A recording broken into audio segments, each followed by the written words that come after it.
And people would come in, and those who knew would say, I'd like to see the private gallery. Cannabis. Cannabis.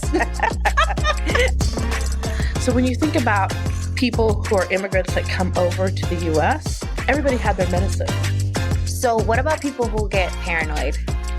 Well, how much time you got?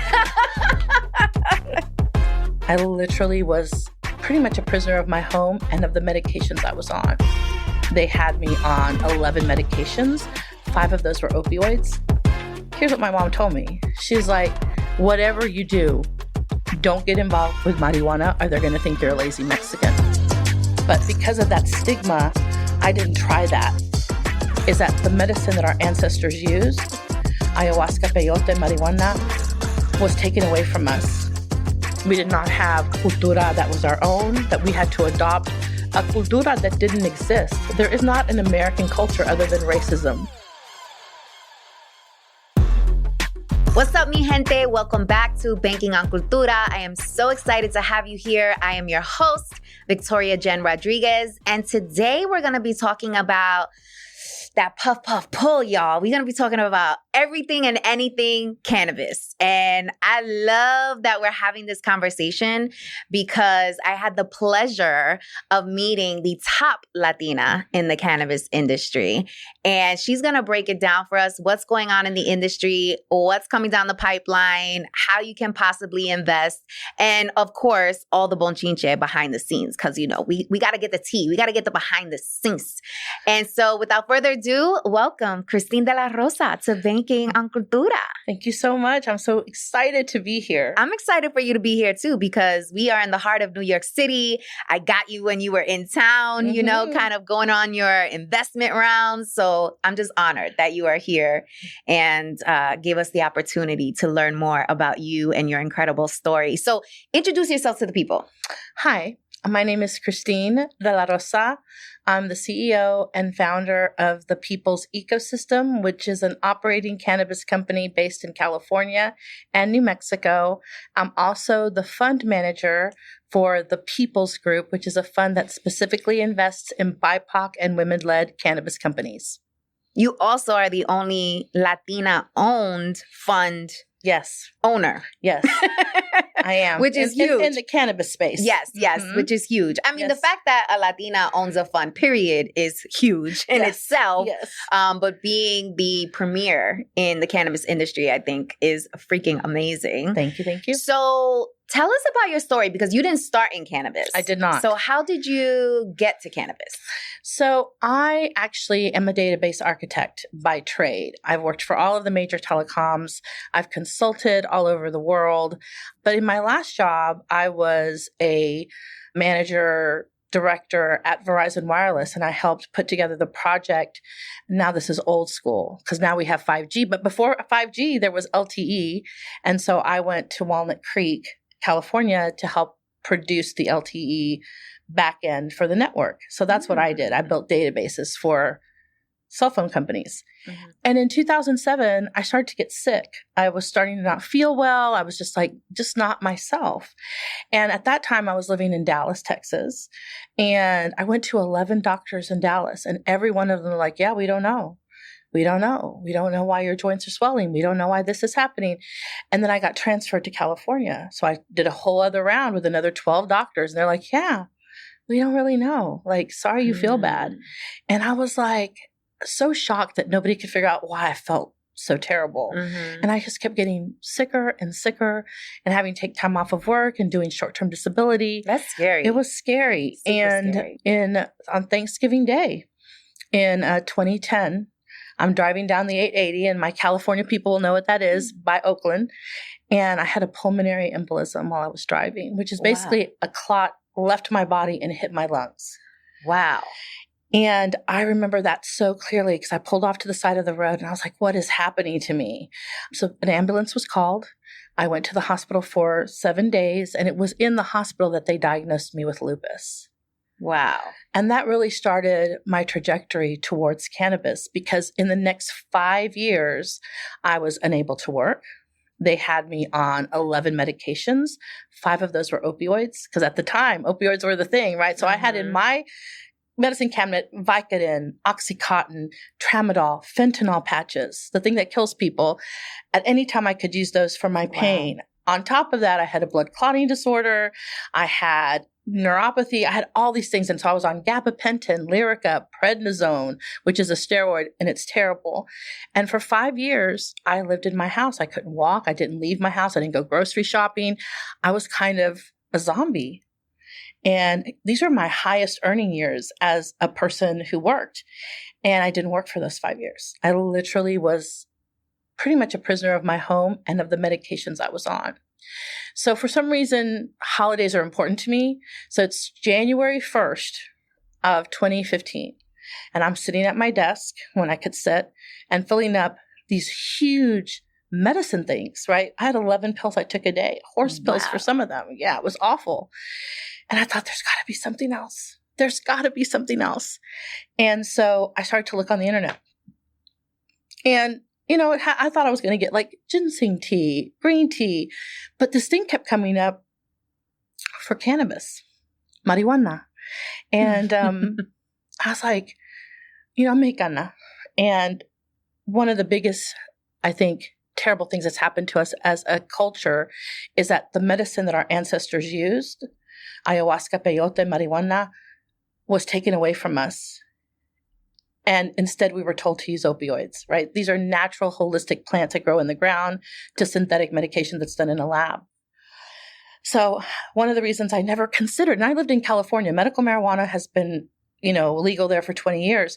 It never occurred to me to go to cannabis, to even try cannabis, because when I left to go to college, here's what my mom told me. She's like, whatever you do, these are her exact words, whatever you do, don't get involved with marijuana or they're going to think you're a lazy Mexican.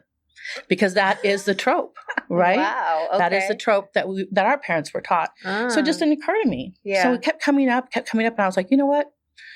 I'm going to try it. Like, I'm on 5 opioids. Like, how much worse could this be? Sorry, Mom. Sorry, not sorry. So I went to the dispensary that was literally 2 miles from my house, hobbled in with my little cane.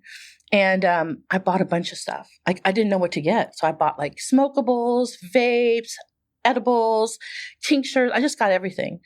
And I started taking it. I didn't know how to do it. I didn't know how to, I didn't know what I was doing. But eventually I found things in the things that I had purchased that worked for me.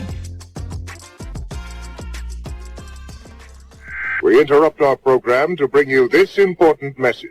Ooh, this is really good. You should know about this. So I don't know about you, but I've been known to procrastinate, especially when things scare the hell out of me. The fear alone would have me stuck, overwhelmed, confused, and all types of self-doubt. And don't even get me started on the imposter syndrome. Okay. After getting laid off, not once, but 3 times, honey, I realized that the security blanket that I made up in my head was just an excuse because I didn't really want to bet on myself. The corporate benefits that had me in that headlock, girl, they went out the window once my job decided that they no longer needed me. Turns out that I'll save a whole nickel if I cut your salary completely. The truth is, the only security blanket guarantee is the one that you create for yourself. In other words, until you start a business, you will always be at the mercy of a company's headcount, and you will never have complete control over your time, which means you'll be renting out your thought leadership and helping build someone else's dream instead of your own. If you've been waiting for a sign, this is it. Don't you think it's time you stop playing small and tap all the way into your power, sis? Check out www.victoriajen.com/training to learn my 3-step process, the exact 3 steps that I took to make the transition from corporate to entrepreneurship. And this is helpful even if you don't know what type of business to start and have only one source of income. And this is absolutely free. It is my gift to you. I want you to win. It's winning season. In fact, what's that? It smells like winning season. Okay, so tap in and I'll see you inside the training. Let's go.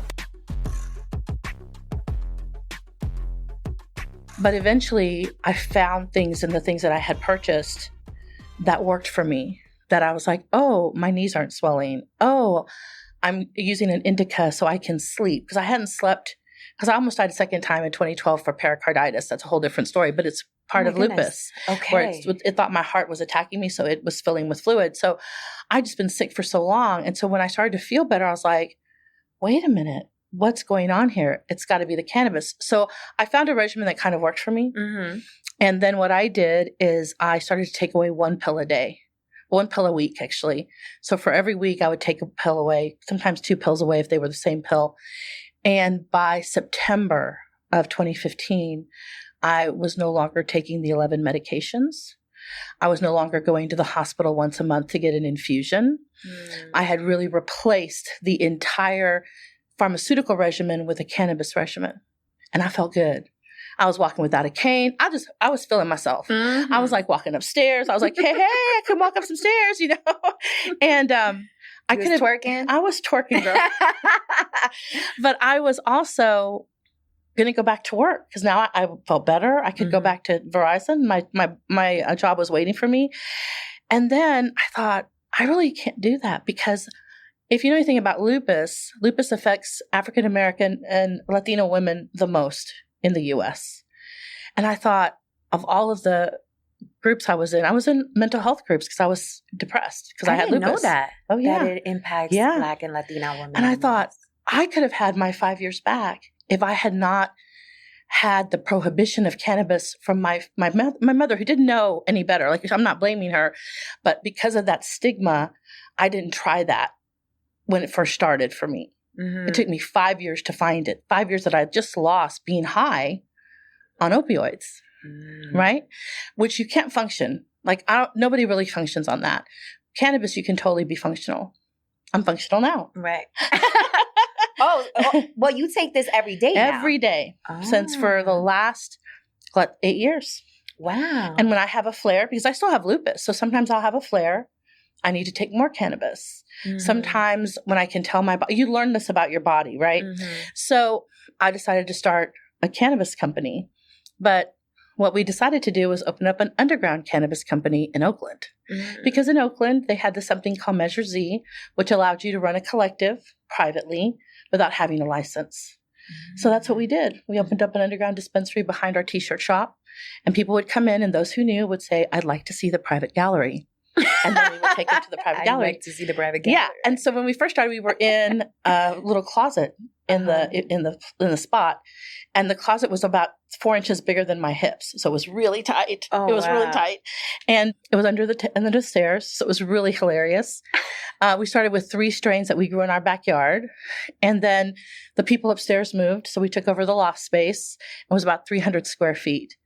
And, I thought this was just something I was doing to help my folks, people I knew. I thought we were going to have like 50, 70 people that were part of our collective that had lupus or autoimmune diseases. But by the 6th month, we had 4,500 members. Wow. An 82% return rate. People kept coming back 82% of the time, every month. And so I started to look around and be like, what is different about us? Like, why? There was like other Measure Z clubs. And what about the 8 legal dispensaries? Well, most of the 8 legal dispensaries were owned by white folks. We were all people of color. So people felt more comfortable coming to us. And we had a full dispensary. Like, it was a time of the Wild West over there. And so even the big companies, the big legal companies would sell to us. So we had all of the vapes that everybody else had. So it was really cool. And then they passed Measure 64, which was recreational.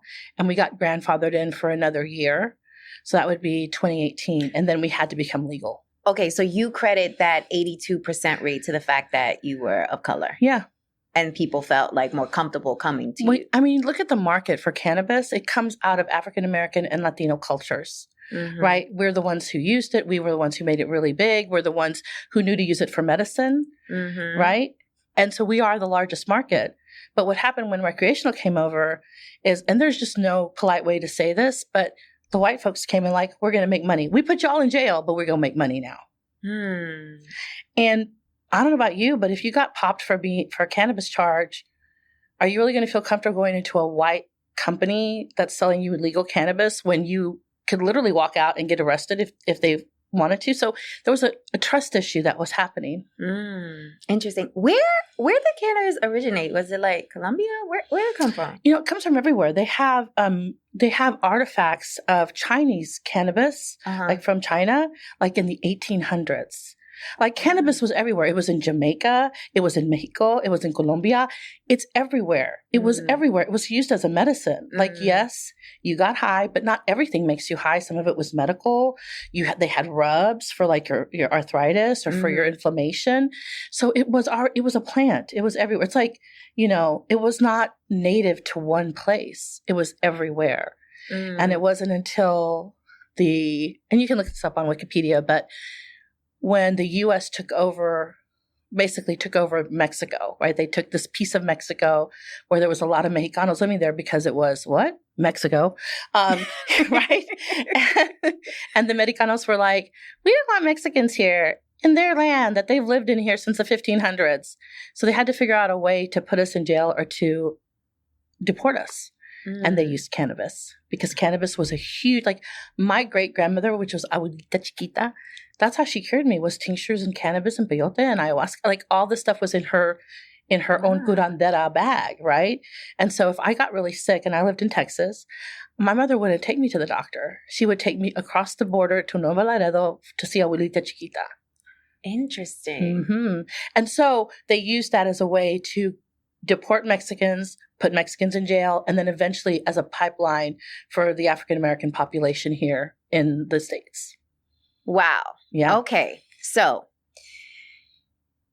you started this cannabis company as a result of a health scare and a need and also realizing a gap in the market. Yeah. And since then, you've been able to raise impressively about $5 million so far. Yes. And counting, darling. And I want to get into all of that. But I also want to allow the folks to get to know a different side of you. So I want you to give us a piece of bonchinche. Oh, a piece of bonchinche. Well, how much time you got? Girl, you got about 2 minutes to give us the bonchinche. All right. Well, I think the bonchinche, especially for Latinos specifically, the bonchinche is that if you're not investing in cannabis because you have this sort of framework of stigma, you need to work through that because this is going to be a huge industry that currently we're missing out on because we have that stigma of not wanting to be seen as lazy or not wanting to be seen as thugs or not wanting to be seen as. So my bonchinche is like, find you a good company. Could be mine, could be someone else's, and invest in them because this is a holistic medication that is going to replace a lot of pharmaceuticals. So that's the first bonchinche. That's like the more public bonchinche. My personal bonchinche, my personal bonchinche is that we are doing medical drinks now. Like we're going to be doing cannabis drinks that help for medical conditions. Because, a lot of times, there's, in my opinion, there is no plus side to alcohol. To me, there's not, and there's no record of it, actually, with the exception of red wine. But cannabis drinks, I think, will replace a lot of alcoholic beverages because they are cheaper and they are medicinal and they taste good. So imagine if you could drink. And they get you lit. It gets you lit faster than the alcohol. Really? And you don't have a hangover the next day. Interesting. So you've heard it here first. Interesting. Okay, so let's take a deeper dive into that bonchinche. So you said Latinos should start investing in the cannabis industry. Why?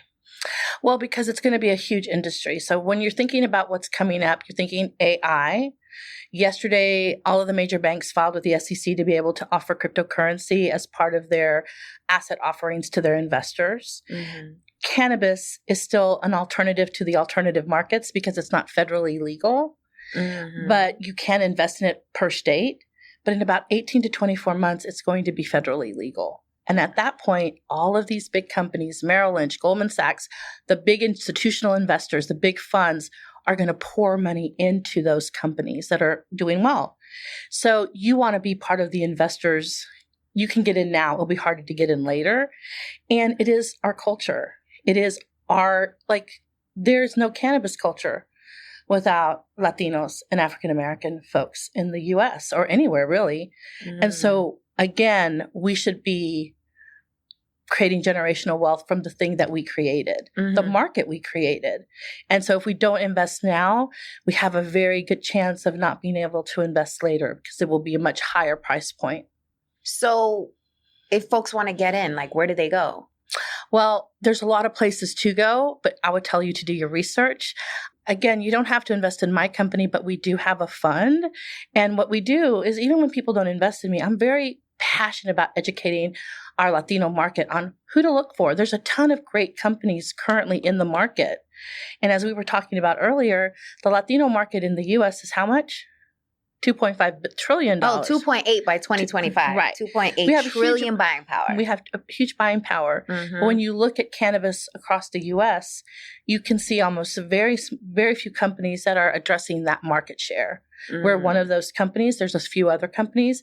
But the reason that's happening is because Latinos don't have access to capital. So if you're a Latino that has capital, find the group that you feel comfortable with, that you want to invest in, because there's a huge chance that they're going to be very successful. Totally. And when you talk about investing, you don't need 50 grand. You don't like need you could come in with 500, you could come in with 1,000, you can come in with like what you got. And at our breakfast earlier, you shared with me that part of your philosophy around raising funds is, if you think about where you're parking your money right now, you're getting like maybe 2-3% if you're lucky right now. If you park it in a fund, what is the average rate of return for you? Usually we're looking for anywhere from a 3x to a 10x. 10x is really a high thing, mostly around technology. What we're talking about, and this is really important for investors to understand, cannabis is a agricultural company, right? Because you have to grow a plant before you can harvest the plant and make it into products, right? So when you're looking at agriculture versus tech will give you a 10x return. Agriculture will get you about a 3x return, but we're also talking about cannabis. So I always tell people it's going to be within that 3x to 10x. It could be 5x, 7x, depending on the company. But please don't expect it to be a in and out.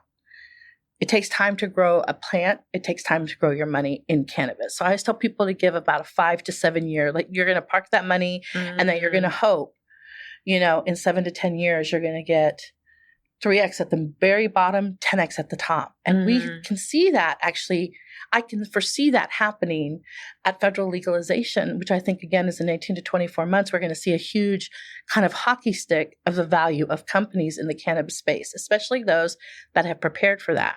So the other thing I would tell investors is like, really look at the company. What is their strategy to exit? What is their strategy at federal legalization? These are things that you should be asking.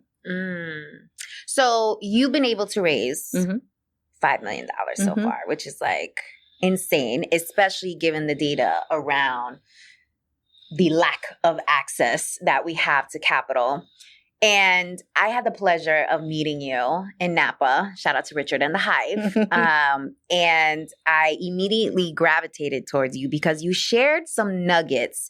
And I was like, ooh, she's badass. Like, she knows her shit. And she's a Latina in cannabis. Like, I need to learn more. And I want to share these nuggets with the audience because as they are thinking about financial management, as they are thinking about entrepreneurship, as they are thinking about like where to start, and also how to manage yourself in rooms where you are the only, where you are the minority, the only woman, the only person of color, the only Latino. We interrupt our program to bring you this important message. Ooh, this is really good. You should know about this. So I don't know about you, but I've been known to procrastinate, especially when things scare the hell out of me. The fear alone would have me stuck, overwhelmed, confused, and all types of self-doubt. And don't even get me started on the imposter syndrome. Okay. After getting laid off, not once, but 3 times, honey, I realized that the security blanket that I made up in my head was just an excuse because I didn't really want to bet on myself.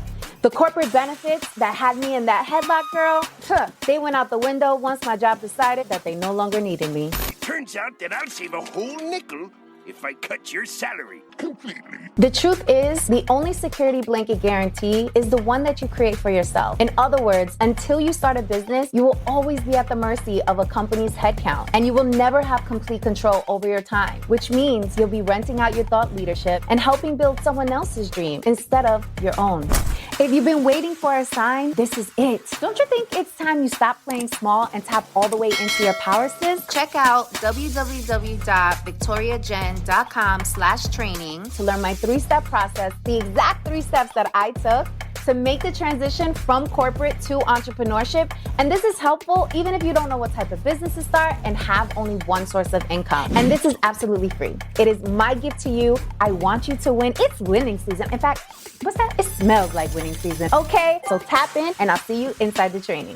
Let's go. I think it's really important for you to have these tools in like your tool shed in order to show up and show out. So let's talk about raising capital and the story that you had shared around, I think it was like a meeting or something that you went to, and there was like these big briefcases that dudes were carrying around. Like, tell us that story. Girl. So let me just say, I want to set the standard because you're like, $5 million, that's a lot. Girl, these guys have raised, this one group raised $500 million. Wow. They invested that $500 million with a major company in California, all owned by white guys. Mm-hmm. They lost all $500 million. Because if you're a white guy, they just give you $500 million and you get to burn it. That happened in Canada. So $5 million is a lot for us. That's like that dude with WeWork, right? It's totally like that dude. All this money and then they gave him more money. To get out. Even though he lost. Yeah, yes, it's crazy. It's amazing. The fail up is real. The fail up is real. So it was 2018 and I was just starting to learn, like really understand fundraising. And I got invited to the Grand Caymans for a bunch of family offices that were gathering in the Grand Caymans. Where's the Grand Caymans? Bahamas? Where's that? It's the Bahamas in that area. Okay. Yeah. Okay. And so they flew me out. Okay. It's really fancy. Flew out. Let's go. But they wanted me to talk about, they were just starting to think about what it would look like to invest in cannabis, you know, so they asked me to come out and give a talk. And so the person that was hosting me, we were getting ready for our panel, and there were a bunch of guys with big briefcases. And I finally turned to her and I said, "What is in those briefcases?" And she's like, "Oh, that's money." And I was like, "Cash money?" She's like, "Yeah." I'm like, "They just carry around cash money?" She's like, "Yeah, they're going to buy Bitcoin." In 2018, when Bitcoin was like $1. So everybody who invested in Bitcoin in 2018 became millionaires. And that's what they had, cash. And the Grand Caymans is a place where people go to put their money. Like, it's really known for that. And some folks from Oakland, I met one lady in Oakland that had bought $10,000 in Bitcoin when it was really cheap. And she's a multimillionaire now. And so this is the thing. Like, if you follow what the rich people are doing, you will see where the money's going to be. Because had I known what Bitcoin was in 2018, I had no idea what that was. I had no idea about cryptocurrency. So I was like, wow, that's just weird that you would carry cash to buy Bitcoin. I don't understand it. But they were depositing their money into the bank to buy the Bitcoin. They became multimillionaires on just buying cryptocurrency. So cannabis is this way. Cannabis is this for us. If we don't invest in it now, in about 5 years, maybe 10, when it becomes a major component of your Parkinson's disease medication, they're doing studies on that now, it becomes a major component of your pain management that replaces Oxycontin, Tramadol, all that other BS. You're going to be like, why didn't I invest in cannabis? And I'm going to tell you the reason you don't invest in it is because somewhere in the psyche of our cultura, we were told that it was bad. We were told to not do that.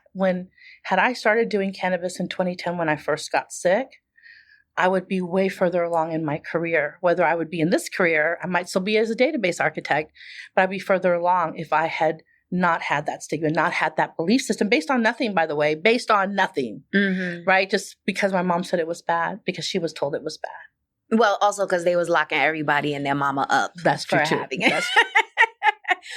Well, I think it's that. I think, there's that stigma that exists, but there's also a lack of education around how to even penetrate the market, how to invest, how much money, the how, the why, the time horizon, how long you're actually going to have your money parked, all of these things. So I think it's a combination of things. But you're right. Like, if you're following what the rich are doing with their money. Yeah. Well, that depends. Cause sometimes they build submarines. Yeah. Sometimes they're parking their money somewhere and it doesn't work. Yeah, that's true. And then you're asked out. Yeah. So in that instance, like, how can you actually be like an educated investor I mean, obviously using a rule of thumb, okay, what are the rich people doing? Yeah. AKA, what are the white people doing with their money, right? Like, what are they doing? Actually, you know what? I'm going to correct myself because there's a lot of wealthy Latinos out there and people of color. So let me check myself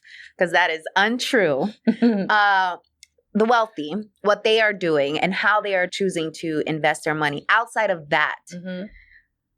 And outside of what you find on Google, because you can land on Google and you could read this narrative like, oh, it's amazing. You got to get in right now. Like, do it now. I mean, you saw some of that in the crypto space. You had some of these coins that were like popping because there was like all this momentum happened to me. I invested like $2,000 in a coin. And then like 3 weeks later, I'm almost completely assed out, right? Because I got caught up in the hype. That was a lesson learned that I had. So how should you be approaching this if even in your research, there could be, you know, inaccurate information?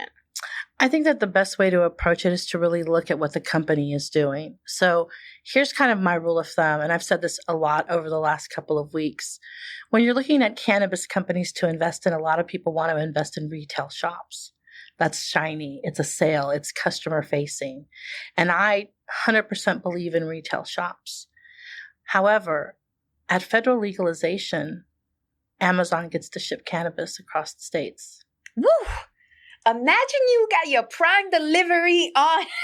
You got your cannabis showing up to the crib the next day. So if you don't think that that's going to not happen, then you're wrong. They're already preparing for that. Okay. So while retail shops are good today, are they a good investment in 2, 3, 5 years? Are we going to go the way of Bed Bath & Beyond? Are we going to go the way? Because like, I remember going to Bed Bath & Beyond. It used to be one of my favorite things to do. And then after the pandemic, I would go into Bed Bath & Beyond and there was nothing on the shelves because you could buy that on Amazon. And I'm not caping for Amazon. I totally am not doing that, but you have to be able to read the tea leaves. So I tell people, if you're going to invest in a retail shop, make sure that they have a really good exit strategy, right? Talking to big folks who know the industry is one of the very first things. If you're going to invest in cannabis, schedule a meeting with me, not to invest in me, just to get some information because that's knowledge that I share. Call other people. Go to events. Go to events. Yeah. Talk to people about what they think in the industry, and then you're going to have to make your own decision, right? So I'm like, people are like, what about distribution? I'm like, well, do you really think that all of the alcohol distributors are not going to distribute? They already have the distribution lines. Why would you invest in distribution if they're going to, they already have all the trucks, they already have all the pallets, they already have everything. So you're going to be using one of those distribution channels. So distribution to me is not necessarily a good investment unless there's going to be a huge distribution company that's just doing cannabis. But I don't think that's going to be the case. So when I look at it, I'm looking at cultivators who actually make the plant. None of these other pieces in the supply chain happen without cultivators, the people who actually grow the plant and grow it well. So I would be investing in cultivators and the people who make the products that go on the shelf. When I started the biz, I had a dispensary and I quickly learned to sell it. I sold it and reinvested into manufacturing. And you might be like, well, why, Christine? Because when you're a dispensary, you got to buy 750 products to fill your store. I'd rather be the manufacturer who's selling the dispensary 750 to 750 products. To 750 stores. So when you're looking at investment, those are the two places. And people always they're like, oh, cultivation, they don't make any money. As soon as it's federally legal, they're going to have access to all the agricultural subsidies. They're going to have plenty of money. So invest now in the people that are going to be responsible for creating the plants that make your medicine, that make your recreation. Another nugget that you shared in Napa was this 3 meeting framework that you have, especially as a woman, when you are approaching men for capital or collaboration, partnership, whatever it is. What is that framework? I want to let you know, I learned that framework in New York. Really? Yes. Okay. I had come out here in 2017 when I was just starting to raise capital, the first round. And I was new. So, I definitely fell for a lot of stuff. But what I learned was that it doesn't take that many meetings to get money. If you have a data room that has all of the information, and that's what a data room should do. A data room should have everything you want an investor to know. It should answer every question so that they don't have that many questions. And whatever questions they have, put it in the data room for the next investor.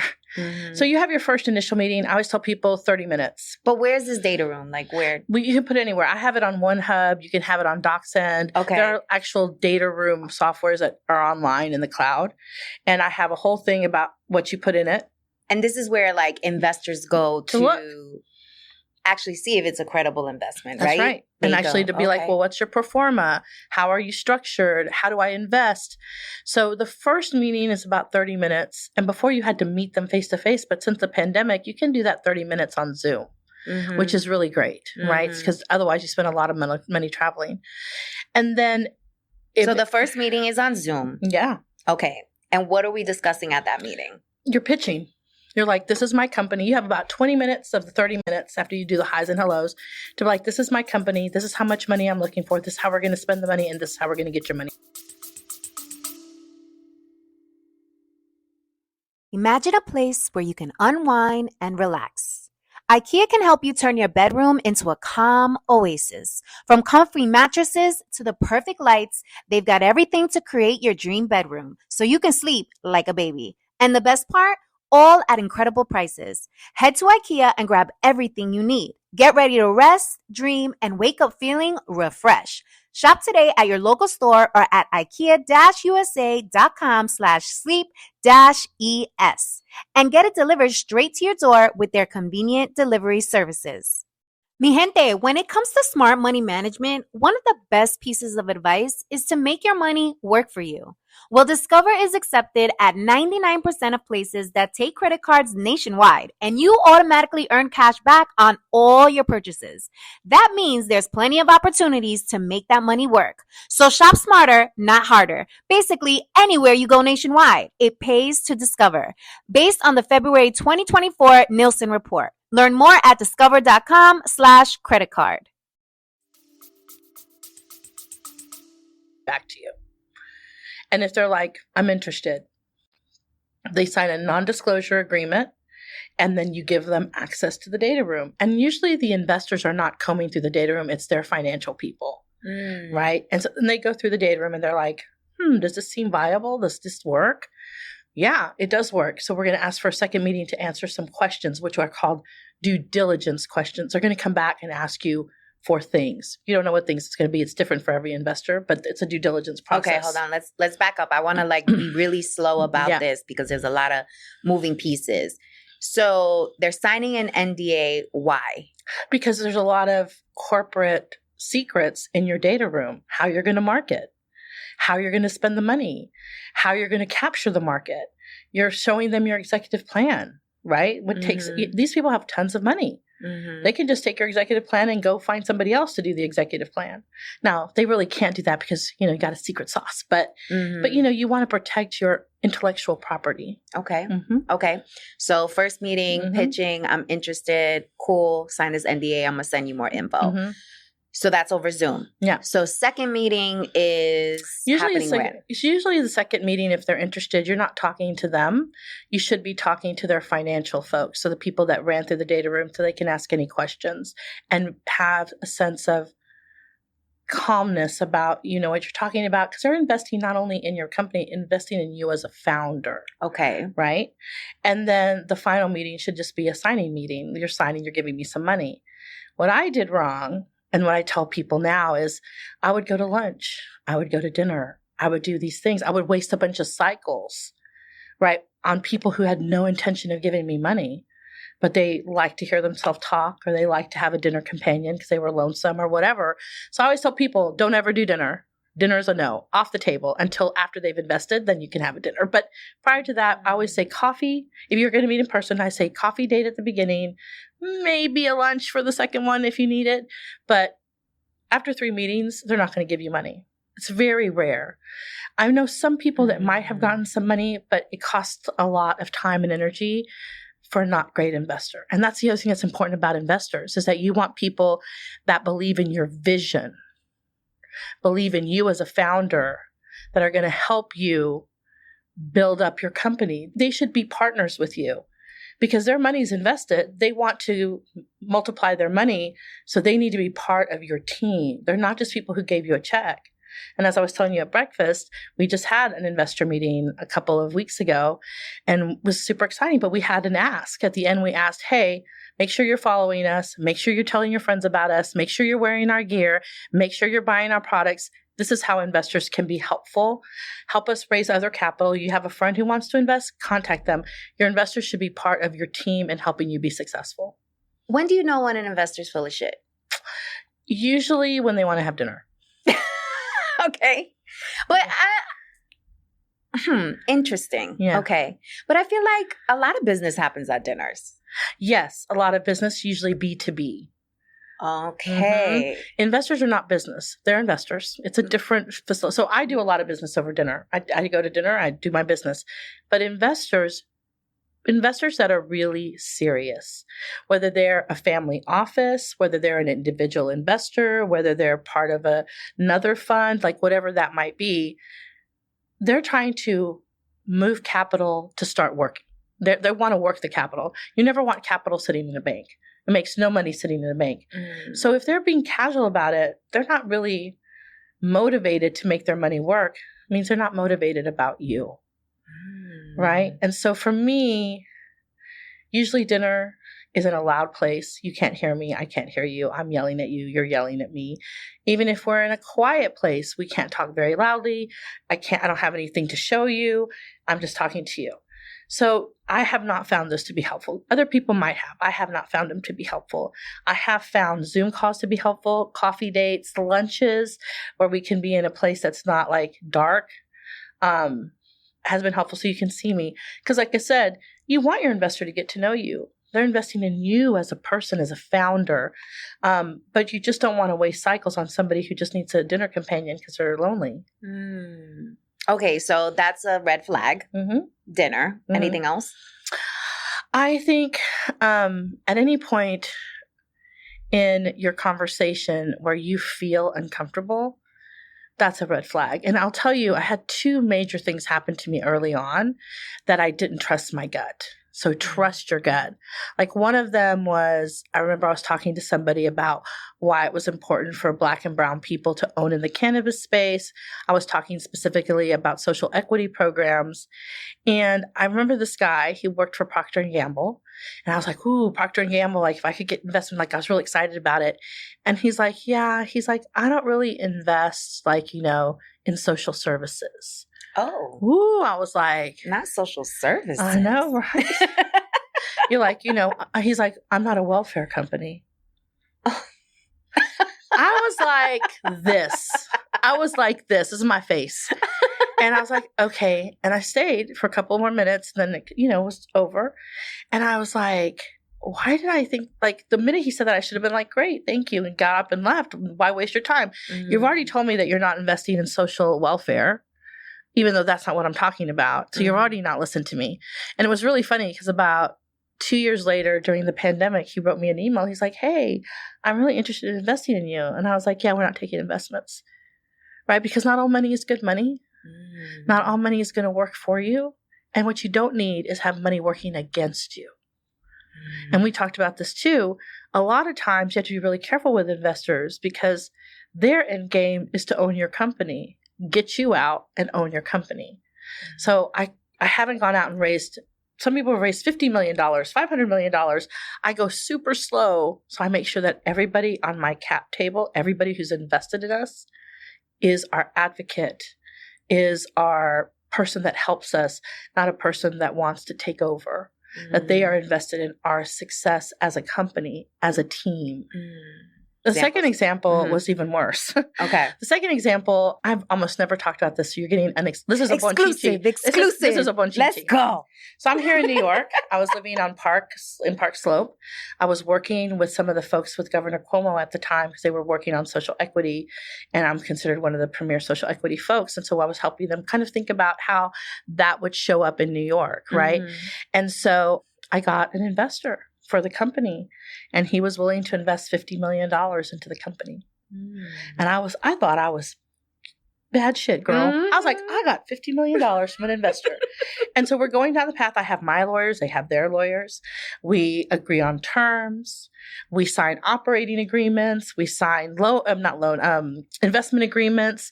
We have everything. I think, yeah, we're going to do this. I go to the bank with him to open up the account where the money's going to enter. I do all of those things. And the night before the first 5 million of the 50 million, and by the way, I had hired people. I had people starting to work because this money we had signed papers. It was a sure thing. And the night before the 5 million, the first 5 million was to come in, he called me and he said, yeah, I would like to own 55% of your company. We interrupt our program to bring you this important message. Ooh, this is really good. You should know about this. So I don't know about you, but I've been known to procrastinate, especially when things scare the hell out of me. The fear alone would have me stuck, overwhelmed, confused, and all types of self-doubt. And don't even get me started on the imposter syndrome. Okay. After getting laid off, not once, but 3 times, honey, I realized that the security blanket that I made up in my head was just an excuse because I didn't really want to bet on myself. The corporate benefits that had me in that headlock, girl, they went out the window once my job decided that they no longer needed me. Turns out that I'll save a whole nickel if I cut your salary completely. The truth is, the only security blanket guarantee is the one that you create for yourself. In other words, until you start a business, you will always be at the mercy of a company's headcount, and you will never have complete control over your time, which means you'll be renting out your thought leadership and helping build someone else's dream instead of your own. If you've been waiting for a sign, this is it. Don't you think it's time you stop playing small and tap all the way into your power, sis? Check out www.victoriajen.com/training to learn my 3-step process, the exact 3 steps that I took to make the transition from corporate to entrepreneurship. And this is helpful even if you don't know what type of business to start and have only one source of income. And this is absolutely free. It is my gift to you. I want you to win. It's winning season. In fact, what's that? It smells like winning season. Okay, so tap in and I'll see you inside the training. Let's go. I'm like, that's not the agreement. You're not going to be a majority owner of my company. He's like, well, then I'm not going to give you $5 million. And I was like, oh my God. I remember in that moment, I'm standing in the bathroom of this Park Slope apartment that I have subletting. And I feel my entire body I was like in the ground. And I'm like, I'm going to have to call you back because I got to call my partners. So I called my partners and I said, this just happened. I said, as a CEO, my recommendation is that we don't do this. If this guy wants 55% of the company the day before we get $5 million of the first 50, and we've already signed all the paperwork.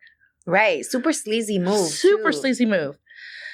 And they agreed with me. So I called them back and I said, yes, I'm going to decline. He was so mad. He yelled at me on the phone. How dare I? How I do this? How I dare? Do I know who he is? Yes, I know who you are. You're somebody who's not going to be a good partner to us. I had to go and lay off all my people. Damn. I had to repivot. I had to call people and be like, I'm sorry this happened, but this is where we are. And it took us about a year to recover from that because we had invested so much time and energy to get the paperwork done, to pay the lawyer, to do all the things. And so that was the second bad experience. And the reason I'm saying that is because I had glimpses of who he could be prior to that night. And I thought, no, we're signing papers. We're doing the legal things. But you know what I found is that, and he's incredibly wealthy, super wealthy, is that super wealthy don't actually play by the rules. They don't care about lawyers. They're like, you got a piece of paper, sue me. Right. You got money to sue me? Right. That's exactly right. So that was that, and that was here in New York. And I remember traveling all over New York, opening up, thinking I was the thing, and then to be just totally let down. And 2 days later, I had to go speak in DC, and I was like just crushed. So, what do you do now differently? Well, when I have a feeling, I go with it.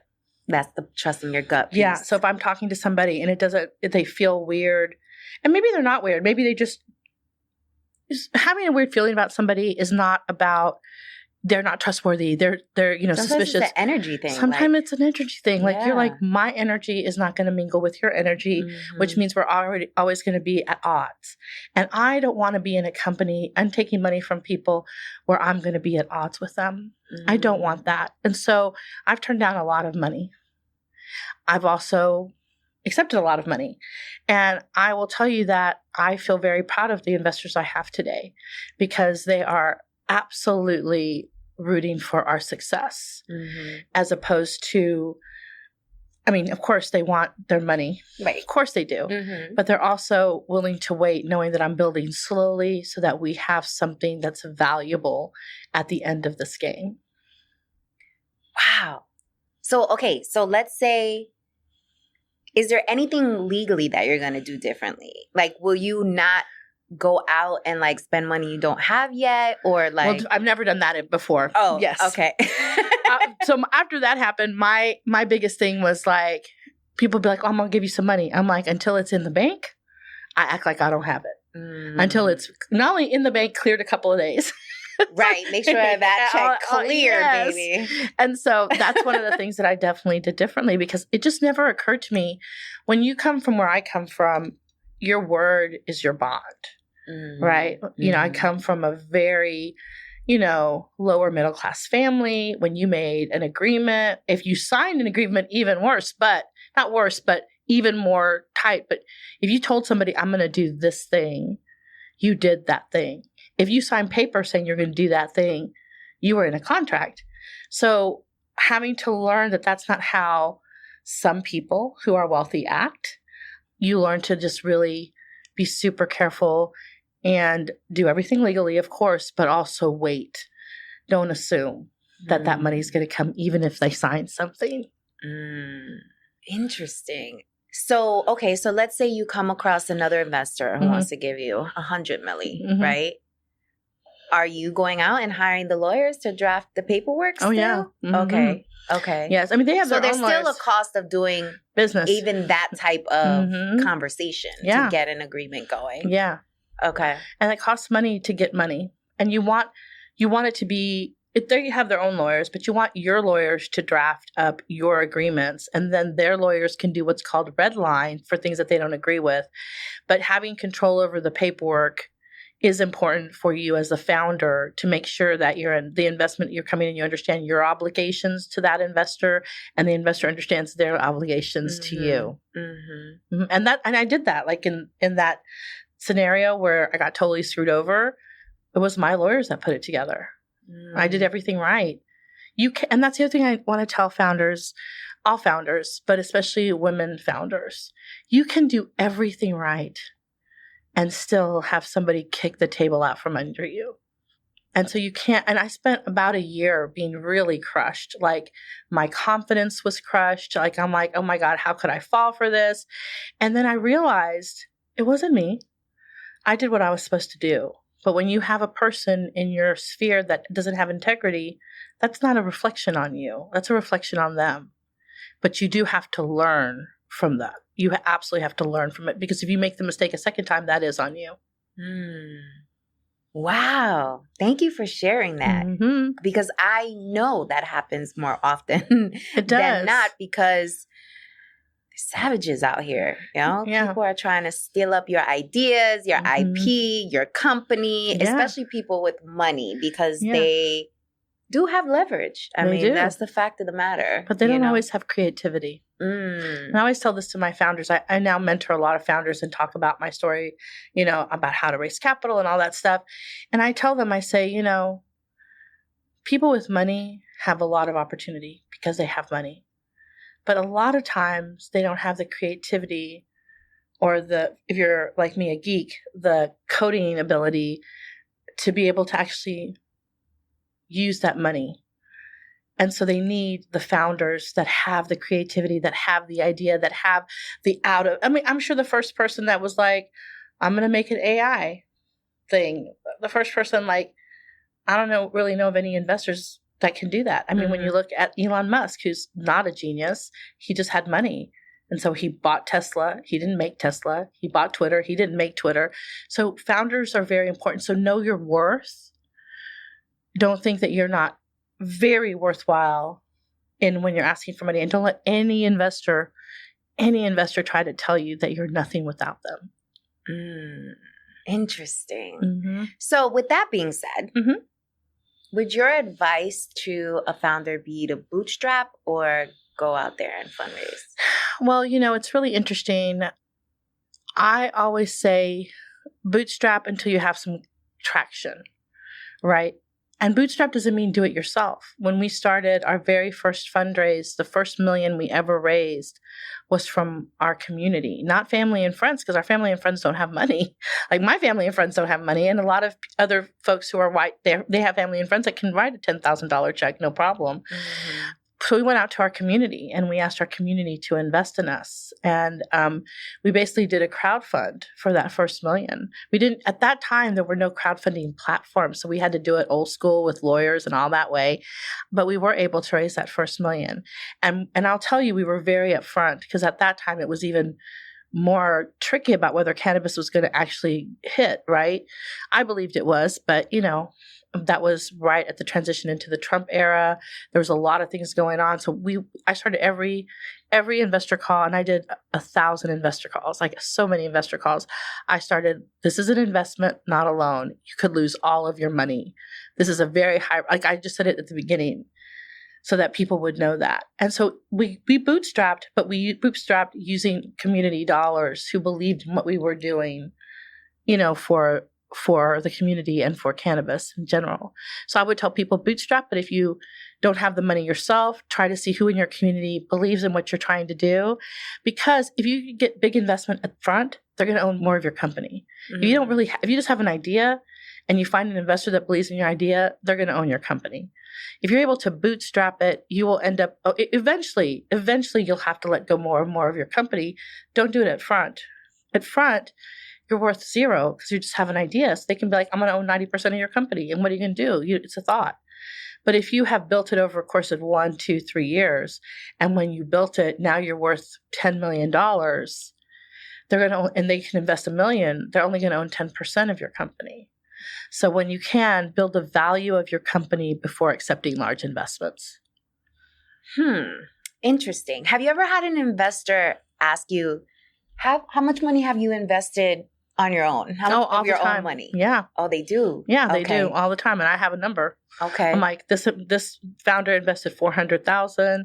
I've invested $600,000. This other investor the other founder, there's 3 of us. The other founder has invested $250,000. So yeah, we cashed out 401ks. So yeah, we did invest in our own company. Do they use that as a measurement for like your seriousness? I don't know if they use it as a measurement for the seriousness of it. I think they want to know that you have skin in the game, but you don't have to make big investments into your own company to have skin in the game. You have a company. That's your skin. Everything that you're doing is around you making your company successful. And it doesn't always have to be dollars. Mm-hmm, mm-hmm. It can be commitment. It could be, I work 60 hours a week, 80 hours a week, 120 hours a week. I don't go to sleep. Mm-hmm. It can be all those things. So I always find that when I have an investor ask that question, I'm like, yes, I've invested X amount of dollars. And I think at this point, the 3 of us invested over $800,000 into the company. Mm-hmm. But more importantly than the $800,000, we've been able to build this large company where other people have had $500 million to do the company. We've done it on 5. That should show you that we're budgetary conscious, we're good with money, and we believe in being financially accountable to our investors. That's more important about how much money I put into the company.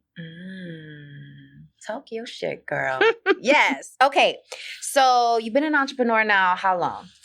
Well, geez, my first company was in the 90s. I had a tech company in the 90s, and I sold that company. And then I was a consultant for a long time, which is an entrepreneurial thing. When you don't have a 401k and you don't have insurance and you cover that, you're an entrepreneur, even if you're a single entrepreneur, solo entrepreneur.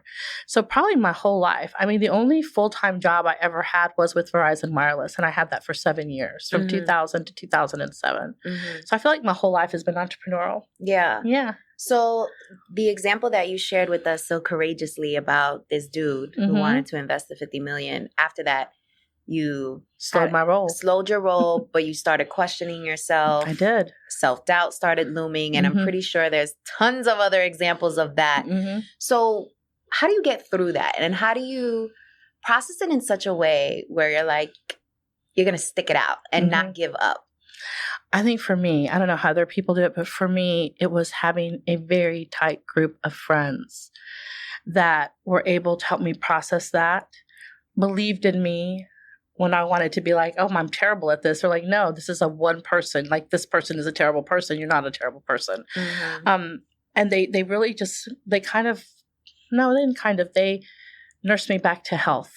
To health in my confidence, because that's a big confidence buster. It took me like a year, like I said, almost a year to get back to where I was like, oh yeah, I can do this. Oh yeah, this is not about me. This wasn't an indictment on me. It wasn't a commentary on me. It was a commentary on this guy, this really mean and small guy. You can be a billionaire and still be a very small person. And so I think for me, it was having, and not just friends, but my founders, my two founders that were around me, they also still believed in me. They were like, yeah, this isn't you. Like, let's get back to where we were. And I think I would have done it faster, but we went immediately into the pandemic. Like, that happened to me in April, May of 2019. And I was really devastated.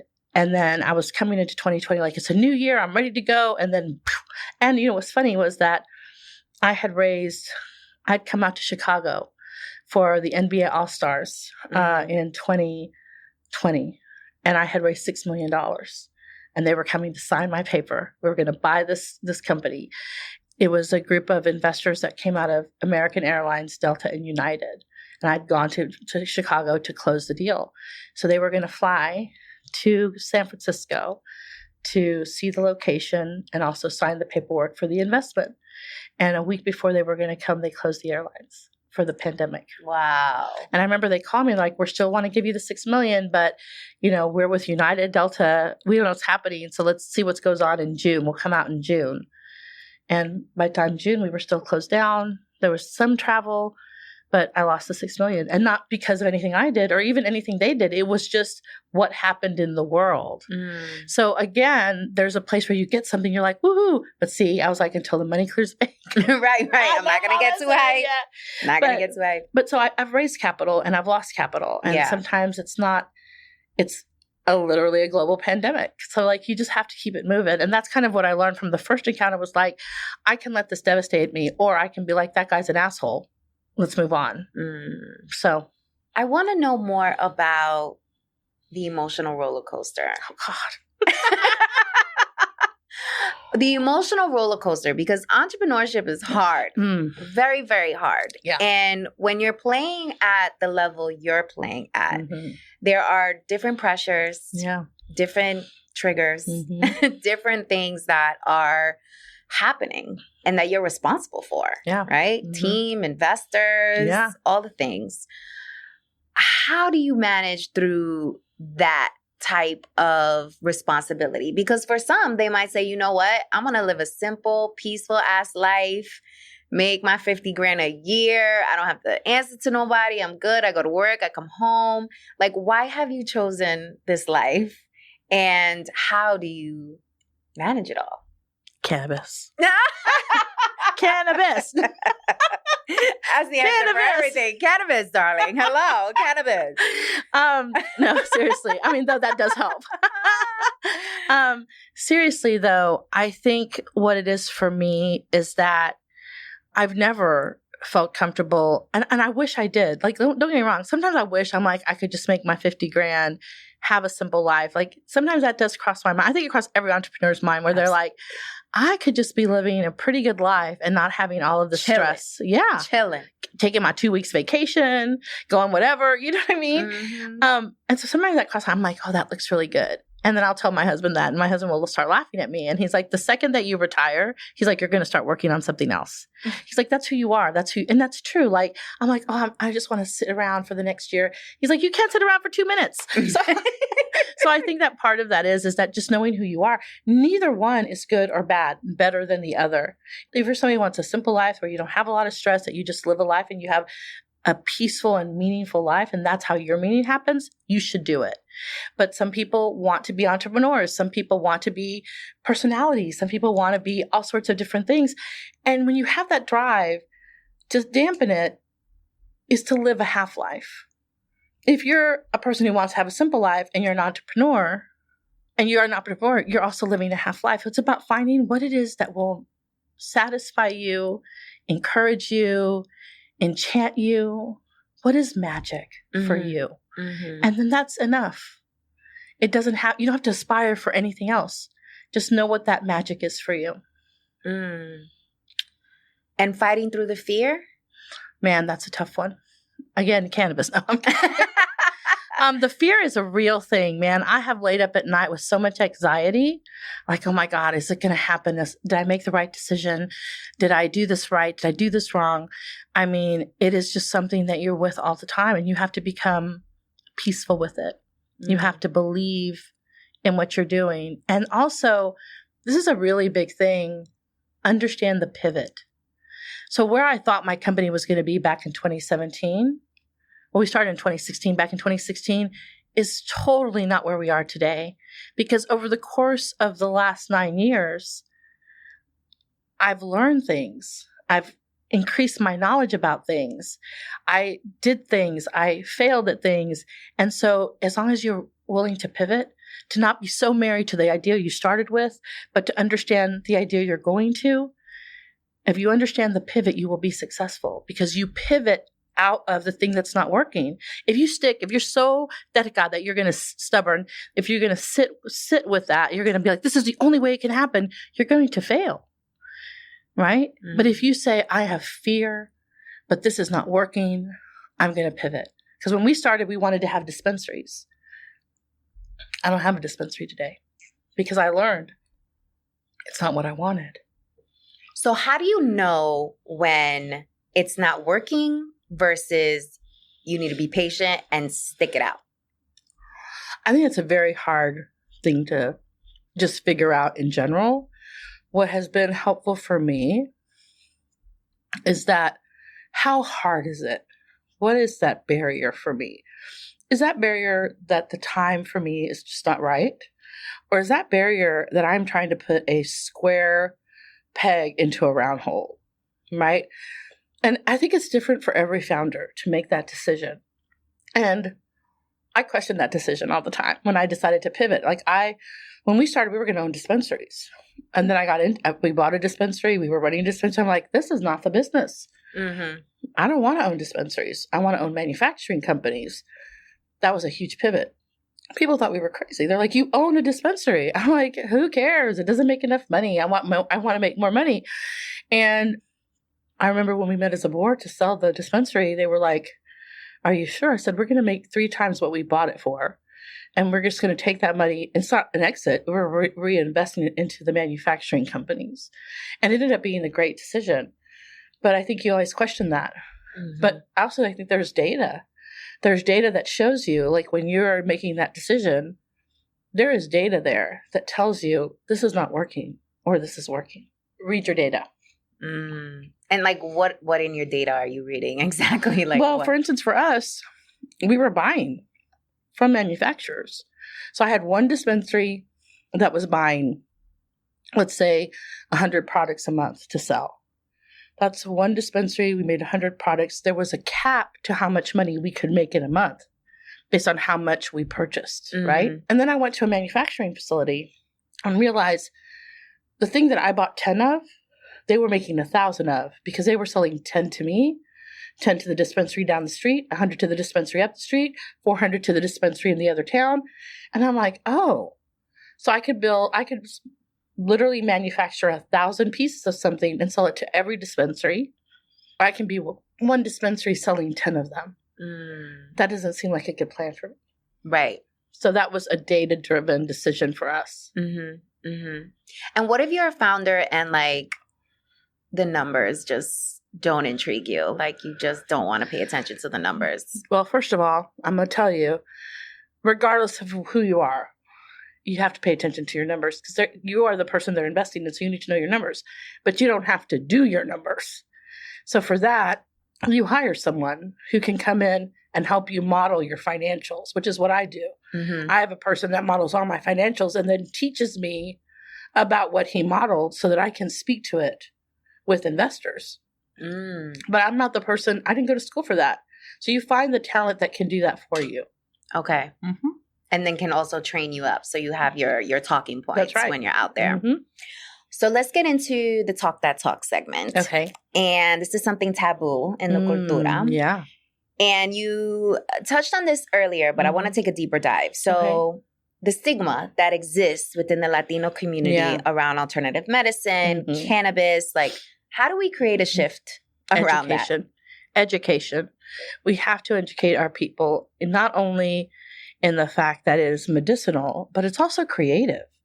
Like you're seeing right now a big movement in psychedelics, right? You're seeing a big movement in ayahuasca, in peyote. All of these are holistic. And people are like, well, I'm going to get high. Okay, for a little bit. Like, what's the problem there to open your mind, to open your heart, to do? And I know that sounds really woo-woo, and I'm not woo-woo, but I think education and having people not be afraid. What are you afraid of when you think about cannabis? Like if you ask people this question, and I have, when you ask people like, what makes you afraid? I'm afraid I'm going to lose control. Is almost always the number one thing. And so you educate them and you say, if you use CBD, that's not psychoactive. You're not going to lose control. If you use an indica, you're going to fall asleep and have very restful sleep. You're not going to lose control. If you want to be creative, if you want to open up if you're a creative person and you have a sativa, not every sativa, but there's certain sativas so all these words that I'm using, a lot of Latinos have never heard these words. So they're like, what does that mean? Education is the way to do it, to really be able to teach people about how cannabis works. There's so many ways in which it works. I take a particular type of cannabis, a particular type of strain to manage my inflammation, right? So it doesn't make me super high. It makes me much more alert. I always tell people, it's like everything's flickering. The light's a little bit brighter. The world looks a little bit better. It's not rose-colored glasses. It's just that it's working in my body to reduce the inflammation in my legs, to reduce my pain levels. You know what I mean? And I'm never like so high I can't talk to you. And I never really consider myself high because it's an adaptable thing. You learn to work within that framework, just like everybody else. Like if you think about people who have to take anti-anxiety meds, you're working with the framework of what the anti-anxiety meds are doing for you. There's also cannabis that helps with anxiety. So it's very similar. If you're taking a Vicodin, you are high and learning how to live with that high. So people are like, oh, you're high.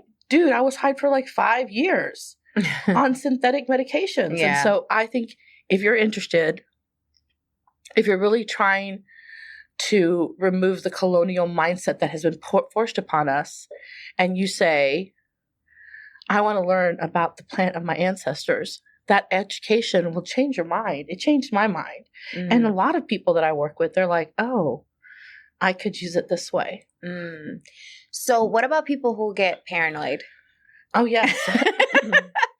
Well, there are particular strains. There's hundreds of strains of cannabis. Right. There's cannabis that's been mutated, cannabis that's been crossed with other things. So understanding what the strains do is important. Okay. So to be like, it's like if you are a person that suffers from paranoia, when you get high, don't take a sativa. A sativa will help with the paranoia. You're looking to take what's called, an indica can make you sleep. So if you're like, well, I don't really want to go to sleep, you're looking for a hybrid that has an indica dominant strain and a sativa. Like, think about it this way, an indica dominant strain and a sativa, shot. Like if you think about drinks, like you'll have a drink and then a shot. So these work together so that it more than likely will not allow you to get paranoid. You'll have a more mellow experience. If you take a pure sativa and you are worried about having that effect, more than likely you're going to get it. So education and understanding how to partake in the plant. I want to touch on real quickly the colonialism around cannabis. Like, where does that start? I know you kind of made a little bit of gesture towards it in our conversation earlier, but where is it rooted in? So I think one of the biggest, what I'm looking for, the biggest myths in American culture, and I think you might be too young to remember this, but back when I was growing up, the thing that was on TV for kids was being a melting pot. America was a melting pot. Mm-hmm. And I remember people would be like, see, I don't see color, right? Because we're a melting pot. But that was actually a way to separate us from our culture. So when you think about people who are immigrants that come over to the U.S., everybody had their medicine. Chinese folks had opium. We had cannabis. Other people had mushrooms. The very first thing America tries to do is to homogenize us and strip our culture, right? So we're smart now, but we were not smart then. We were like, yes, we're a melting pot. We shouldn't see color. We should call ourselves Hispanics, not who we are, Mexicanos, Dominicanos. Like, we should be a melting pot. That's where the colonialism in my lifetime started, because it took me a while. Like, that's why I speak Spanish, but not fluently, because my mother was so afraid that I would speak Spanish in school and be deemed one of those Mexicans who doesn't know English. So I can understand Spanish from anywhere, anybody. But if I had to have a conversation, an advanced conversation, I couldn't do it. That's why we talk Spanglish on the show. That's right. Because we embrace that identity in the culture, right. Okay? Yes. But so you think about that, we were being stripped of our culture. Mm-hmm. That little show on Saturday mornings, like, we're a melting pot. That was to tell us, like, we were not individualistic. We did not have cultura that was our own, that we had to adopt a cultura that didn't exist. There is not an American culture other than racism. That's the culture of America. So when we were being told that, we were being stripped of our own culture, because it makes us weaker if we don't have our culture around us as a culture. So if you want to keep people down, that's the first thing you take, their medicine and their culture. And that's what they did. Wow. That was like a mic drop right there. Okay. Well, thank you so much for being on Banking on Cultura, for dropping so many gems, and for educating us on the industry, how to raise money as a founder, like, just so many nuggets. I hope you guys took a lot of notes and watch this episode again if you need to, because there's just so many key takeaways from this. So thank you so much. Let the people know where they can find you, how they can invest in your company, how they can purchase some products. By the way, a lot of us had the pleasure of experiencing the product when we were in Napa, and it was a rave. It was amazing. We need this every single year. It was awesome to experience, because it was Latina owned. It was badass, and her team was badass, and it was just felt so right and so amazing. So please tell the people where they can find more. So you can find us on all social medias as The People's Ecosystem. And then you can find me on all social media platforms as Miss Chris, with an MIZCHRIS. And if you're interested in investing, just grab us through one of those channels and we will reach out to you. All right. Well, thank you so much again, Hermana, for being here. Thank you. I appreciate it. And here's to the takeover. Let's do it. Let's go. Yeah. Thank you, Mama. Thank you. Hola, mi gente. Thanks for listening to today's episode. Don't forget to make sure and leave a review. This is super important, because this is how we're measured on the different audio platforms. So if you want to hear more of Banking on Cultura, if you were vibing, if you had takeaways, if you just enjoyed this episode, please make sure to leave a review. I appreciate you so much. Until next time.